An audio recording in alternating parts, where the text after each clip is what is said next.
Hi everyone and welcome to my channel. I've got a new video for you today that is slightly different than you're used to.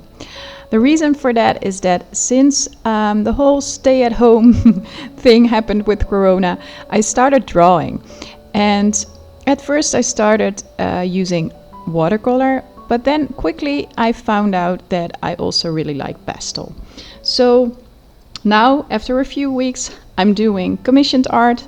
I've done quite a lot of portraits for people, and well, I focus mainly on pets. Since I'm a dog mom myself, I've been painting a lot of dogs, and this is something that I really enjoy.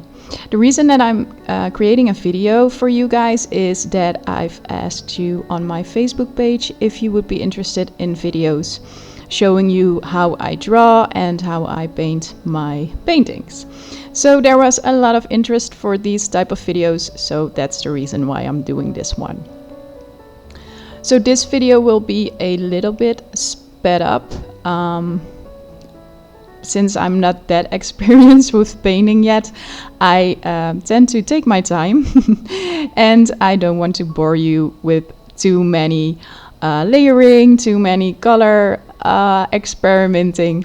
So I'm speeding up just some parts of the video, and I also like to explain you some things that I found out during my pastel and painting portraits journey over the last couple of weeks. So have fun, and if you have any questions, just leave them in the comment section, and I would love to hear from you what type of other videos you would also like to see.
So while I'm painting or working on this little Sheltie's face, I'm going to share with you some tips and tricks that were very helpful for me while I was starting with my pastel journey. And this was actually my first commissioned painting, but their mom and I needed some time to decide on a reference photo, and I ended up using several and just put them all together. I'm going to narrate some of the parts. Well, not exactly narrate, but yeah, do some voiceover of some parts of the video, and the rest of the video I will also just let you enjoy the process with some nice music and just sit back and enjoy. I will definitely do more of these type of videos, so please don't be disappointed. I only did the face of one Sheltie. I will do some more full-length tutorials, and this was just the first pastel journey video I wanted to share with you guys. So thanks for your support. Please do a thumbs up if you like the video, and consider subscribing if you like my videos, and enjoy.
So I found that proportion is one of the most difficult things to do in drawing.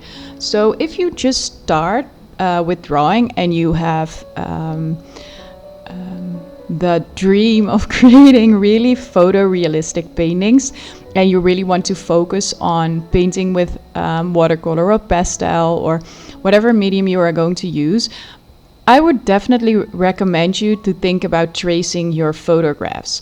Not because I want you to cheat or anything, because I really don't think tracing is cheating, but because it can be so difficult to draw, and not being completely satisfied with your drawing can make it a real challenge to enjoy creating your painting.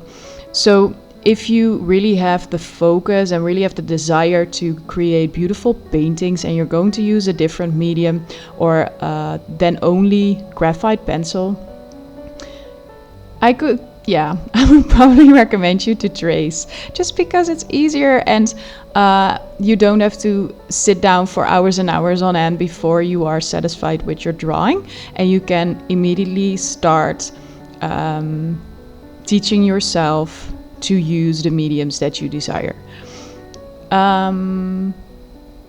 If you're going to do this, make sure you use really bright reference photos that are really good with their lighting, that are taken outside but not in direct sunlight.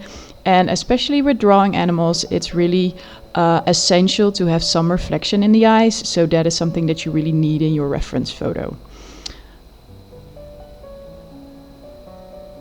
If you're going to trace your photos, you can use white graphite paper that is available, and that is something that is really easy on pastel mat. As you can see, I'm working with white graphite here, and especially with the darker papers, it's super easy to use white graphite or white pastel pencil when you are drawing yourself.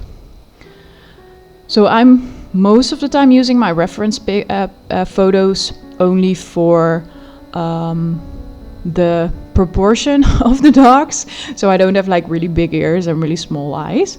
But you can use whatever you like and whatever you need. I think it is a extremely fun thing that we live in the time that we live in, and we have all these technological things that we can use. So I would definitely use everything that you can need to create your best portrait. So one of my best friends while painting is Photoshop. The reason that I use Photoshop is because of the eyedropper tool, but that is something that you can easily use from other like applications or other software as well. But it makes it so much easier to decide on what color you are going to use on your paintings. So that is why most of the artists for like dog noses are using blue colors, like ultramarine and other blue tones, because a dog's nose usually is blue toned. But we don't know that. But that is something that you can find out really easy using a eyedropper tool. So that's the same thing with like not the black noses, but the more reddish purple kind of dog noses. If you want to know what kind of colors there are in the nose, you can really easily use the eyedropper tool, and it will make it so much easier to draw. or to paint.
One of the main reasons that I like pastel this much, and even may prefer pastel over watercolor, is the fact that you can add lighter colors over darker colors with pastel.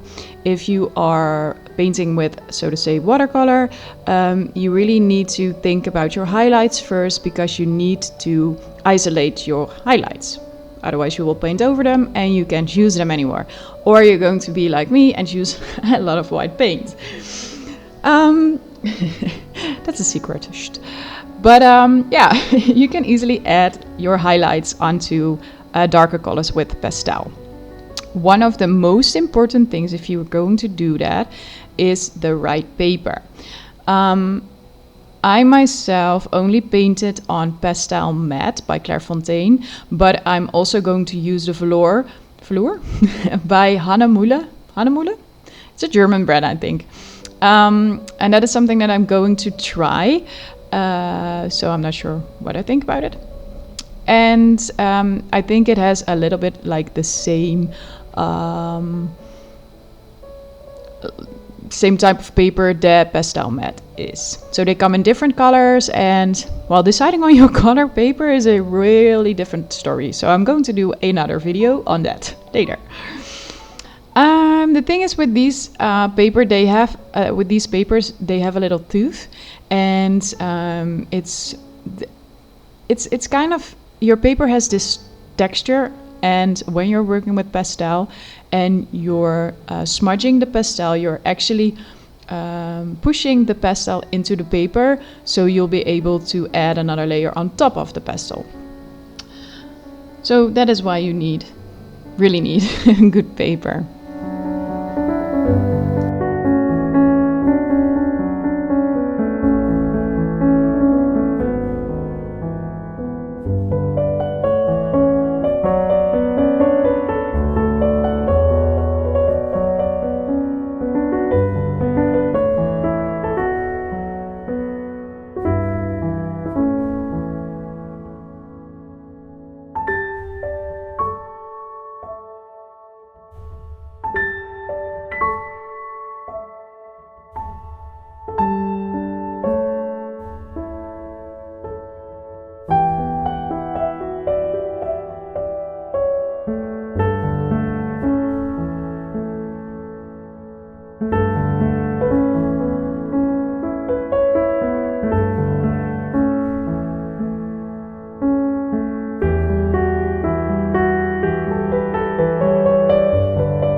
Another important thing to think about is what are you going to use to paint with?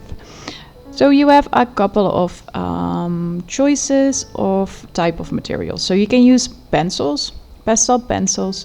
You can use pen pastels. And you can obviously use like the old school pastel sticks, so the soft pastel. So this is something that is a little bit depending on what you are creating, but also depending on what you prefer. So I started out with pastel pencils, but I quickly found out that if I'm doing these paintings, it takes up a lot of time to layer when using pencils. So that is why I decided to extend my supplies with pen pastel and also with soft pastels. So Pen Pastel is just a brand that is the only one that manufactures these type of pastel makeup kind of little jars. It is really soft, it's easy to work with, but I would recommend it to only use it as you're underpainting, so for your first 1 or maybe 2 layers, because it's quite, it can easily fill up your paper and you won't be able to add any more layers, and you will lose every detail you were planning on adding to your drawing. Soft pastels are really easy to use when you need to cover up a bigger piece of your work, and I really like to use them in combination with my pastel pencils for the more detailed work, but that does need a little practice because you're working with not like a really detailed small point as pencils have. I use Rembrandt, Unison, and Sennelier. I think it's Sennelier. Soft pastels, and the only reason why I use several brands is because they all release different type of colors, and I like to combine these. You will notice that for drawing, like, so to say, dogs, you will mostly use like the darker brownish black tones, gray tones, blue tones, ochres, siennas, and umbers. But it's just what you prefer. And depending on what you are going to paint. With pastel pencils, I own every brand. I couldn't make up my mind what I thought was best. So I'm using, literally every brand, I think. I don't really have a preference for one of them. Although I need to say that Caran d'Ache is really soft and really easy to work with, and really it works, it's a charm, but they are really expensive.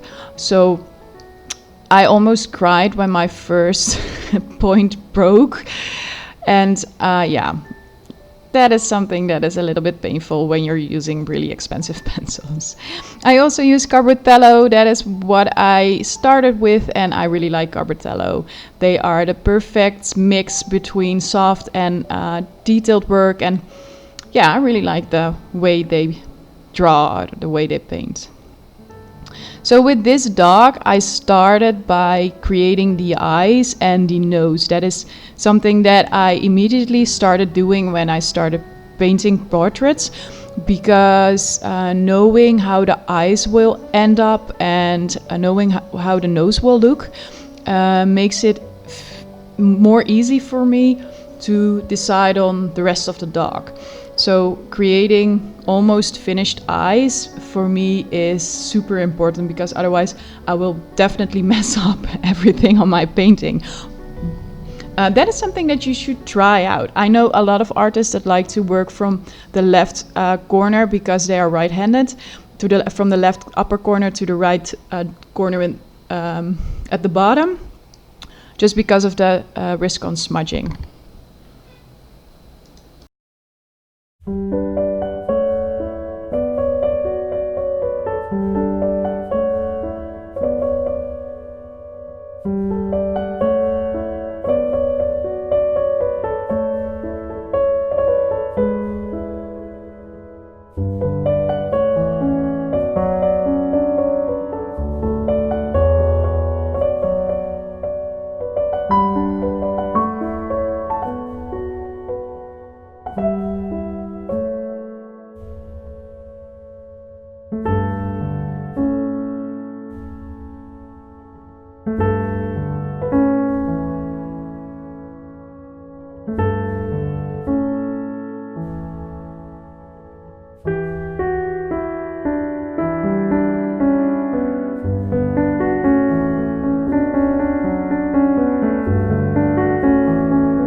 my last tips is when you are painting or working on fur, and it doesn't matter which animal, this just works with every fur.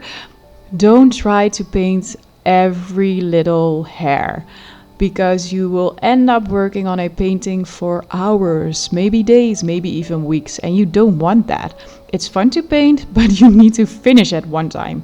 So if you are painting or if you are drawing, watch really closely on like fur bundles. It's not like you need to draw every little hair to make the impression of fur.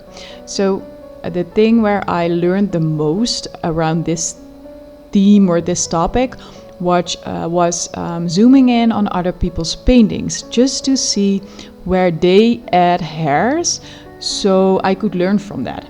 And that was something that was extremely helpful for me, especially doing watercolor, because watercolor, you really don't want to do every hair in watercolor, and you can be like more suggestive. And with pastel, you need to be a little bit more detailed. At least I like to be a little bit more detailed, but you also don't need to paint every little hair. Yeah, so zoom in on other people's work, check out where they put their hairs and where they add a bit more detail, mostly around the eyes, on the nose, and around the ears. And where there is color changing in the fur, you need to add some detail. Yeah.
And always make sure when you're working on fur that you start from dark to light working with pastel.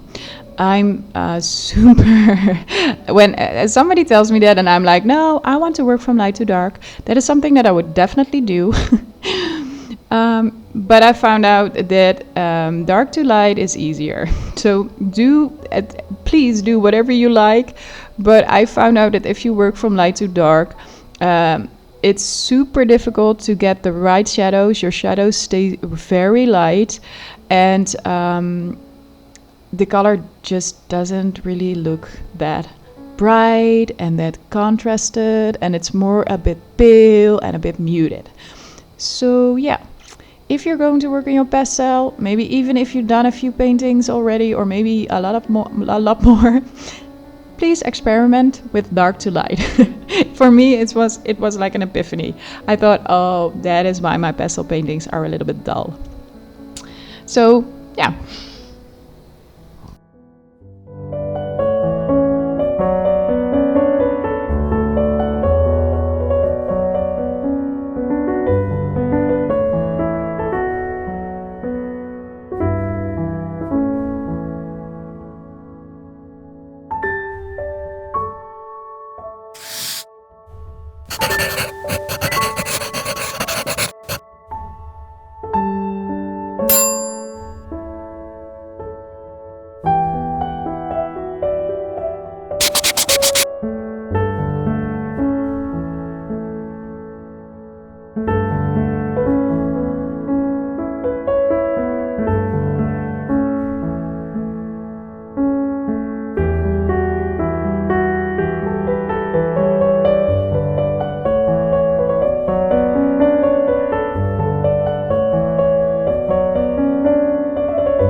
So my last pastel basics tip is going to be really do studies on the things that you are going to paint.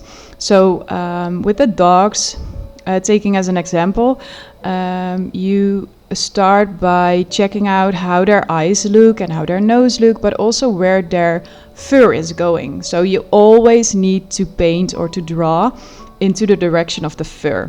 And you would say that is easy, but if you're going to take a closer look to your dog's reference painting or photo, you will definitely see that their fur is like really chaotic and jumping everywhere. But there is a system in there. So you will see that around the eyes, the fur will go up and it will go around the eyes, and then on the nose it goes a little bit down, and around the head, depending on whether they have a long fur or a short fur, you will see that it goes down, obviously. But that is something that you really need to check before you start, because if you're going to mess up the direction of the fur, you will not have a pretty painting. It just doesn't look right.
Okay, so for my very last trick of the day, make sure to check out your reference photo during the whole painting.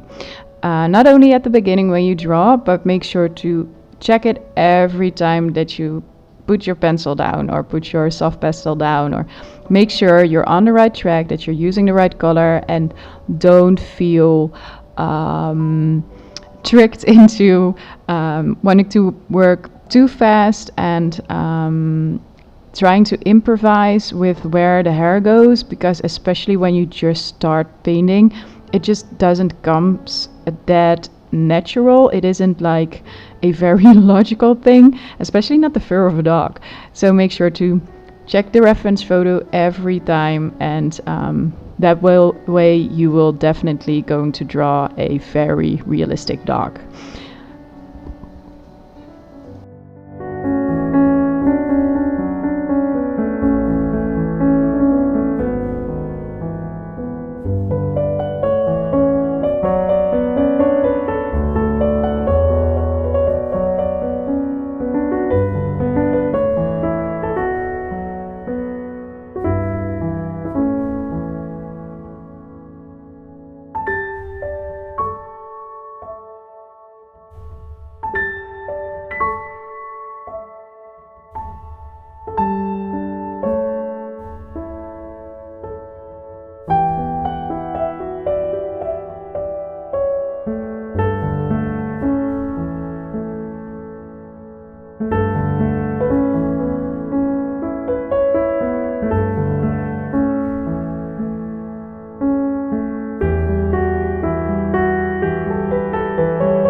So I really hope you've enjoyed this very first painting video.